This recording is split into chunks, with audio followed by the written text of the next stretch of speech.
This is a top quality Aberdeen Angus bull, prime meat. We can see the muscle along the backbone with very little connective tissue. That's the fillet.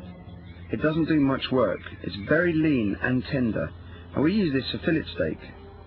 The shin muscle here has to be connected up to the bones with lots of strands of connective tissue. It does a lot of work. It's very tough. Muscle runs right through the tail. It's joined to the bones in the tail with lots of connective tissue. It's very tough and also full of fat. And the chemistry of cooking meat varies according to the cut that you buy. I've got some important experiments I need to do. I need to order some meat from you, please. Okay. What sort of things have you got in mind? Can I have 4 ribeye steaks, exactly the same thickness. Okay. So about sort of 14 ounces in size? Something like that, yeah. Okay. What about that? Yeah, that's good. So how's that for you? That's the first tip. No, they look lovely, don't they? It's cracking. Really nice marbling of fat and very low connective tissue on here. These have come from the eye of the meat running along the rib, along the back of the animal, so it's not done much work. Each steak is cooked to different temperatures. I think we'll start probing now. This is a piece of equipment every kitchen should have. A digital probe thermometer to check the temperature inside whatever you're cooking. So I suppose the next thing is to try tasting in it and see what the effective temperature on the inside has. Yep. Then we tasted them one by one. Ribeye steaks are low collagen, low connective tissue.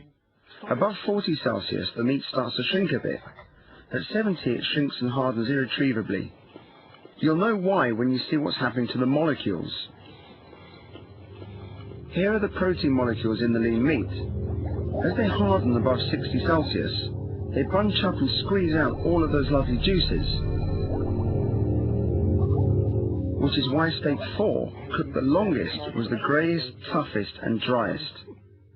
For the other half of the experiment I have in mind, I get 4 shin steaks. Yeah, that'd be great. Okay.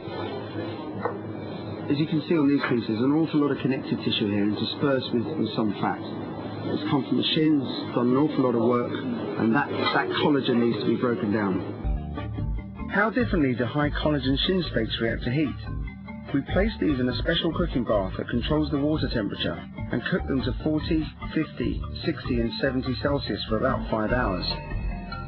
This meat only starts to soften and become edible at 60 to 65. But why? Here are some tough old triple helix molecules of collagen, the ones that hold the muscle together. Heated above 60, they unravel into their separate parts, softening your meat. Which is why, even after 5 hours, the collagen in steak 1, cooked at 40, was still indigestably tough. Look at that. It's not particularly soft. I think it would probably snap if I pulled it, but it's pretty hard. You wouldn't be wanting to eat that. And the collagen in steak 4, cooked at 70, was just as it should be. All of that, you can see all of that lovely connective tissue there. It's all started to open up and soften. And if I just move this apart, it should come apart very easily. Yeah, look, that's lovely, look at that. I think this demonstrates just how important it is to cook this meat with high connective tissue for a long period of time. So all of that tough tissue gelatinizes and turns the meat into the lovely juicy texture that we're looking for.